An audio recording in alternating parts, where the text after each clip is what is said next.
Joshua chapter 18. The whole assembly of the Israelites gathered at Shiloh and set up the tent of meeting there. The country was brought under their control, but there were still 7 Israelite tribes who had not yet received their inheritance. So Joshua said to the Israelites, How long will you wait before you begin to take possession of the land that the Lord, the God of your fathers, has given you? Appoint 3 men from each tribe. I will send them out to make a survey of the land and to write a description of it, according to the inheritance of each. Then they will return to me. You are to divide the land into 7 parts. Judah is to remain in its territory on the south, and the house of Joseph in its territory on the north. After you have written descriptions of the 7 parts of the land, bring them here to me, and I will cast lots for you in the presence of the Lord our God. The Levites, however, do not get a portion among you, because the priestly service of the Lord is their inheritance. And Gad, Reuben, and the half-tribe of Manasseh have already received their inheritance on the east side of the Jordan. Moses, the servant of the Lord, gave it to them. As the men started on their way to map out the land, Joshua instructed them, Go and make a survey of the land and write a description of it. Then return to me, and I will cast lots for you here at Shiloh in the presence of the Lord. So the men left and went through the land.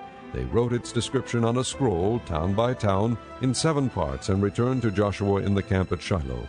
Joshua then cast lots for them in Shiloh in the presence of the Lord, and there he distributed the land to the Israelites according to their tribal divisions. The lot came up for the tribe of Benjamin, clan by clan. Their allotted territory lay between the tribes of Judah and Joseph.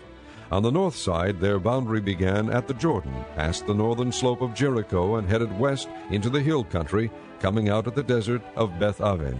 From there it crossed to the south slope of Luz, that is Bethel, and went down to Ataroth Adar on the hill south of lower Beth-horon. From the hill facing Beth-horon on the south, the boundary turned south along the western side and came out at Kiriath Baal, that is Kiriath Jearim, a town of the people of Judah. This was the western side. The southern side began at the outskirts of Kiriath Jearim on the west, and the boundary came out at the spring of the waters of Nephtoah. The boundary went down to the foot of the hill facing the valley of Ben Hinnom, north of the valley of Rephaim.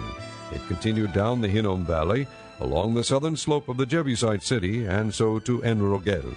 It then curved north, went to En-Shemesh, continued to Gililoth, which faces the pass at Adumim, and ran down to the stone of Bohan, son of Reuben. It continued to the northern slope of Beth-Arabah, and on down into the Arabah. It then went to the northern slope of Beth-Hoglah and came out at the northern bay of the Salt Sea, at the mouth of the Jordan in the south. This was the southern boundary. The Jordan formed the boundary on the eastern side. These were the boundaries that marked out the inheritance of the clans of Benjamin on all sides. The tribe of Benjamin, clan by clan, had the following cities: Jericho, Beth-Hoglah, Emek Keziz, Beth-Arabah, Zemaraim, Bethel, Avim, Para, Ophrah, Kephar Ammoni, Aphni, and Geba, 12 towns and their villages, Gibeon, Ramah, Beeroth, Mizpah, Kipherah, Moza, Rechem, Irpeel, Tarala, Zela, Haelef, the Jebusite city, that is Jerusalem, Gibeah, and Kiriath, 14 towns and their villages. This was the inheritance of Benjamin for its clans.